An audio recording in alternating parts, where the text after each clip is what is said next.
Hey everyone, it's the Koopa Man. We discussed what the hell happened to Assassin's Creed, we discussed what the hell happened to God of War, and then I took a break for over a year. But now it's time we go into the biggest one of them all, Pokémon. For full context, like with the other two What the Hell Happened videos, I used to be a huge fan of Pokémon. In fact, I have Pokémon videos and a stream on my channel right now. I've organized them into a playlist, in fact. Go watch it on your own time. But like with the other What the Hell Happened videos, I take being a fan in a past tense, and that is for a very good reason. Pokémon no longer wants me or people like me as their fanbase. They are content with just having the cows, the scalpers who will buy up $1,000 worth of Pokémon cards just to find rare ones to sell on eBay, the Zoomers and Gen Alpha children with no standards who don't know any better, the mindless sycophants who will defend anything the brand puts out just because it's the brand and will actively mock those who have legitimate criticisms as just being haters. Yes, I'm looking at you, Chugga-Conroy, don't think I didn't notice. But as for the fans who have been there since the very beginning, the ones who rode high with the series at its high points and stayed with the series through its previous and lesser low points, our loyalty is rewarded with 2 middle fingers and being called nerds for even caring to begin with. How did this happen, you may ask? Well, the answer is really quite simple. Apathy. And as we all know... So you will do nothing? Apathy is death. Worse than death. Because at least a rotting corpse feeds the beasts and insects. Apathy is death. Apathy is death. Apathy is death. Apathy is death. Apathy is death. Apathy is death. Apathy is death. Apathy is death. Statement: apathy is death. Apathy is death. What do I mean by this? Well, let's go all the way back to the beginning and I'll explain. Pokémon was the game that put the company Game Freak on the map and was the brainchild of Satoshi Tajiri, a young, ambitious man who always wanted to make video games about his childhood hobby of collecting and battling insects. That being said, Pokémon wasn't Game Freak's first game. They made a number of others before that point, such as Postman on the Sega Genesis, the Yoshi puzzle game, Mario & Wario, and a couple of other games that only really released in Japan. And then, after developing those other games on the side, they finally had enough of some they could package into a video game on the new Game Boy console that Nintendo had just released. Pokémon went through several different beta design stages before its first release.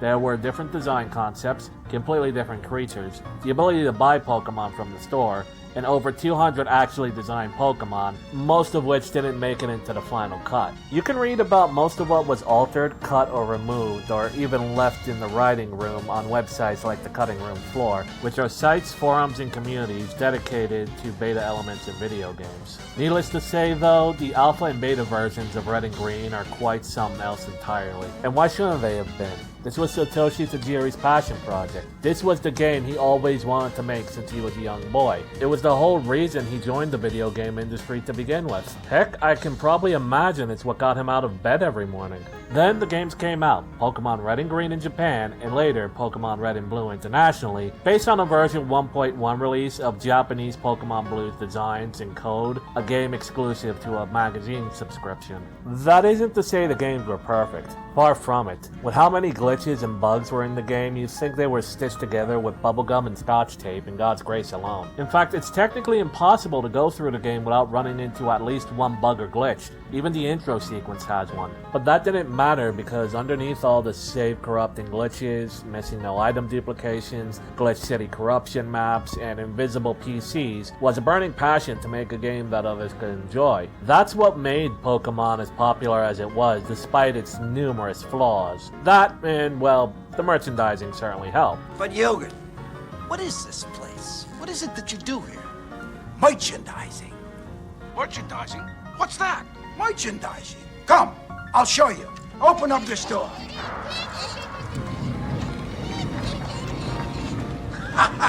Come, walk this way. Take a look. We put the picture's name on everything.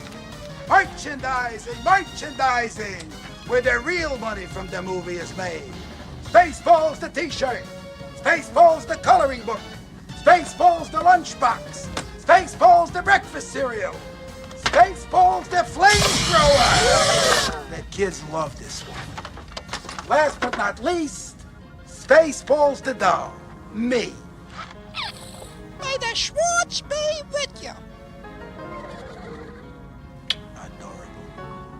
The game became a killer app on the Game Boy, not in the least part due to the fact that the game was designed to have two versions that required social interaction to collect all the collectible monsters for 100% completion. Hence the tagline, gotta catch 'em all. It was integral to the series' identity. But Koopa Man, I heard that tagline was only for the overseas market.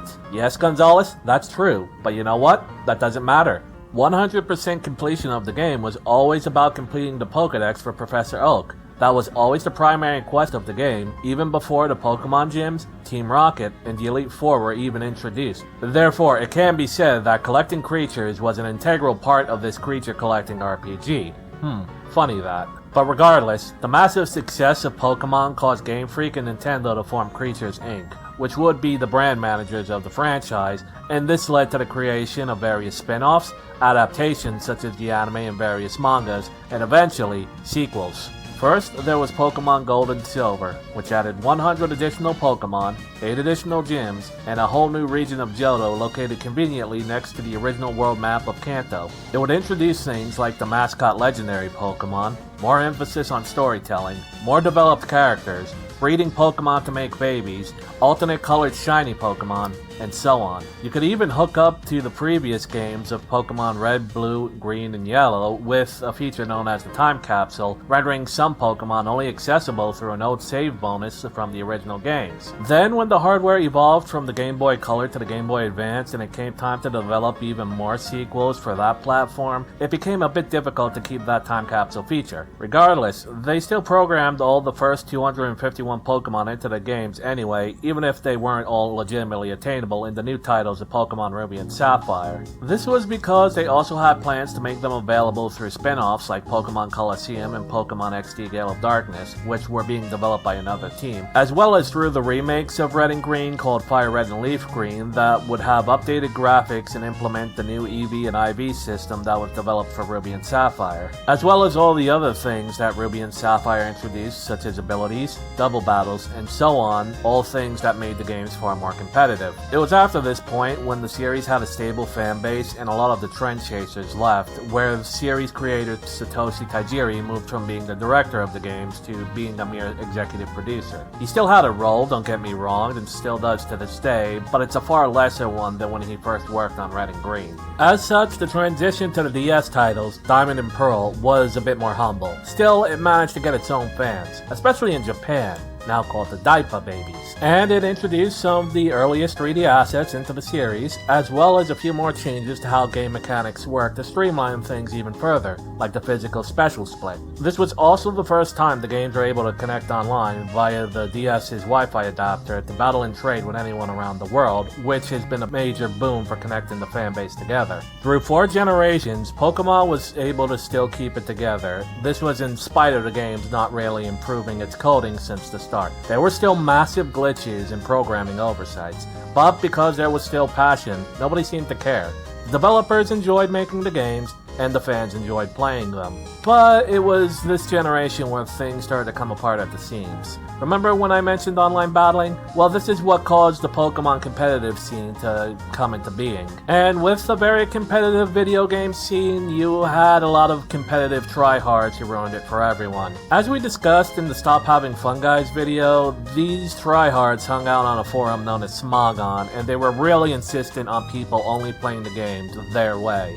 These competitive snobs chased out a lot of the casuals that the series would cater to who were able to provide constructive feedback. Thus, it planted the idea in Game Freak's mind that it wasn't worth bringing back every Pokemon, but we'll get to that, don't worry. From Generation 4 into Generation 5, the series reached a sort of apex. They were still experimenting with things like triple battles, rotation battles, reverse type matchups, hidden abilities, and the like, and as well as the storytelling reaching the best as it's ever been. Truly, Black and White and its sequels, Black and White 2, were in a league of their own. But you could tell that they were scraping the bottom of the barrel for ideas by that point as well. This was what I meant originally about apathy. It was Generation 5 where the well of ambition dried up. When they were trying trying things like triple and rotation battles, but the format wasn't really ever being used. It was a sign that the games honestly could not get any better. Despite this, there were still numerous bugs and glitches, but that didn't really matter. The Unova set games were still beloved by many, and there still was a demand for more sequels. Thus began the slow decline of Pokemon as a franchise. In Generation 6 came Pokemon X and Y.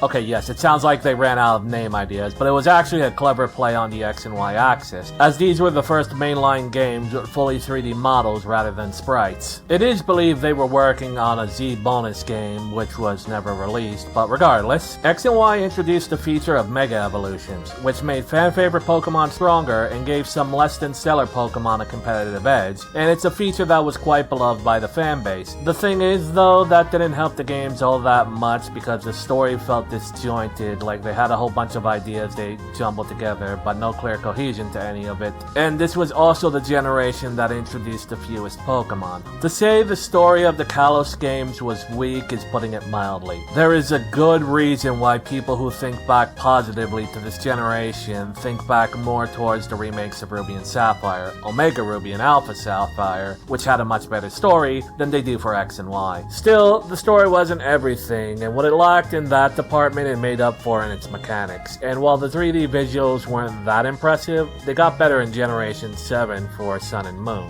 Sun and Moon improved the story aspects, and if I may be so bold, were some of the best games from a storytelling perspective since Black and White. The games also introduced a new feature known as Z moves, which were essentially limit breaks for Pokemon. But the problems came in the fact that these games were the ones that started distancing the series from gotta catch 'em all as a mantra, not even including the national decks with all the Pokemon in it, as well as not continuing on with the fan favorite Mega Evolution mechanic. Sure, it was still in the game, but there was nothing new added. It was very disappointing, like they wanted us to just forget about it. This, in addition to the nostalgia pandering since the previous generation with things like Charizard and Mewtwo getting 2 Mega Forms, special Pikachu variations, and even the Rainbow Rocket storyline in Ultra Sun and Ultra Moon. After a certain point, Game Freak started to ignore what they wanted to do and chose to pander to nostalgia and competitive snobs instead. You could tell by the Alola games they didn't want to keep doing this, so it comes as no surprise that the following generation, the first fully console Pokemon main games, Sword and Shield, were a paint-by-numbers experience. And it was also the first games that didn't include all of the Pokemon. This was in spite of them using the same models they used since X and Y, very simplistic animations, and future-proof stat sheets they could have referred to at any point. To Game Freak, it wasn't worth it anymore, and it caused a divide in the fanbase between the blind loyalists, competitive snobs, and brand ambassadors against those who truly loved the series and were upset that it was being treated like this. The Dexit movement was the last attempt by the real fans to make their voices heard, and was some I talked about on my channel, and I stand by what I said. It doesn't matter if some try-hard competitive snob says love this confirmed art ain't good. They still should be in the game because every Pokemon is someone's favorite, and if you don't like that, you can kiss my scaly yellow ass. That isn't to say Generation 8 was all bad. We also got Pokemon Legends Arceus, which was also developed by Game Freak, which explains why the main entries were so paint by numbers as they divided up their team. Regardless, what makes Legends different is that it tries new ideas and experiments. It has a more interesting story that's more involved, and you see a lot more of the passion shining through, even if it has bugs and glitches here and there. You can tell that the members of the team who worked on it gave it more time and effort than they did for the main entries. Sure, it also didn't have all of the Pokemon, but the ambition and passion were still there. That's what made Pokemon special. This is what motivated my hopes for Scarlet and Violet when it was first announced. My hope was that they'd integrate some of that passion as well as the new ideas developed in Legends into the main games and make the greatest entries yet. That the series was going to have a second renaissance level of a revival. And boy was I ever wrong. Okay, sure, Scarlet and Violet weren't as bad as Sword and Shield, but the story was still lacking. The open world aspects were annoying. I mean, what's the point of doing the gyms in any order if the levels are still scaled and set up in such a way that you need to do them in a specific order anyway? The character designs, well, sucked. With the exception of the rival Nimona, there's not a single human NPC design that I like. Sure, there were some good elements I like. Again, Nimona is probably my favorite rival in the franchise due to her perky and weirdly obsessed personality when it comes to the player character, with an attitude bordering on a crazy yandere. I can dig it. As well as they got really creative with some of the creature designs and mechanics, like the Superman dolphin. Hoo boy, the Superman dolphin. But those bursts of inspiration were ultimately just that, bursts. The main experience is still a slog. Heck, what they did with the TMs and automatic battles for crafting items made the game seem like all the worst aspects of an MMORPG without the MMO part. This was in no small part due to the integration of mechanics from Pokémon Go, and is also again in no small part due to the apathy of those developing the games, who now struggle just to get them out on time. On launch, Scarlet and Violet were some of the buggiest games, and unlike in previous entries where the patching was visible, it wasn't enough to hide all the weird glitches and graphical quirks. In addition, these games, as well as Sword and Shield, were released on a console that could run graphical masterpieces like Witcher 3, Xenoblade Chronicles, and fucking Crysis, but still look like DS games. It is no wonder when Palworld first started making the rounds, it was causing a stir among Pokemon fans. If you look at them side by side, Scarlet and Violet and Palworld, it's easy to see which of the two is the better looking game. And on that note, that's why Game Freak feels the need to sue Pocket Pair, the creators of Palworld. They exposed their lack of passion for their own franchise. Pocket Pair still has that passion, and it's something that Game Freak at this point covets and envies. They hate Palworld for shining a light on their own shortcomings, and so do the tryhards and brand ambassadors. The lawsuit against Pocket Pair is frivolous at best and an example of Atari in the 1980s level legal warfare against a potential competitor to maintain a monopoly at worst. And we all know how that ended. The 1989 video game crash, that's how. On that note, as of writing and recording, a new game in the Legends sub-series is being shown off before its release, and it has many ideas that do interest me as the last one did, but there are also rumors that the Generation 10 titles are already well into development, and if that's the case, they may not integrate the changes that people like in Legends, and it'll continue to be a pointless paint-by-numbers experience. I would like to hope that the success or failure of Legends ZA will be the thing that decides where the franchise will go from here forward, but I made that mistake before with Legends Arceus. Fool me once, shame on you. Fool me twice, shame on me. Does this mean Pokemon will continue to be a passionless mess of a franchise that has to sue its competitors just to stay afloat? Maybe. As a now ex-fan, part of me still wants to love the series. I want the games to improve beyond being just an experience that only brand cows and try-hard snobs can enjoy. But to do that, Game Freak needs to find its passion again, something I don't think they're really capable of. Most of those who were part of the initial passionate waves are gone from the series or promoted to important and name-only desk jockey jobs. And a lot of the new people just don't get what made the game so special. Honestly, you can say the same for Assassin's Creed and God of War as well. But unless something majorly changes and the series gets to kick in the pants it needs to find its voice again, things aren't gonna change. And that's just the sad truth of it. I've already made my peace with the fact that the Pokemon I grew up with might never come back. But one can always hope and dream. Anything can happen. All it needs is that little push in the right direction. Besides, Digimon Story Time Strangers comes out the same month as Pokemon ZA anyway, and is not only multi-platform, which will boost sales over the Switch 2 enhanced Pokemon game, but it looks way better than any Pokemon game that's come out in years. So here's hoping it does well and gives Game Freak that bloody nose they so richly deserve. Anyway, this has been the Koopa Man. If you like this video, leave a like and a comment, and check out some of my other videos on my channel as it helps me with the algorithm.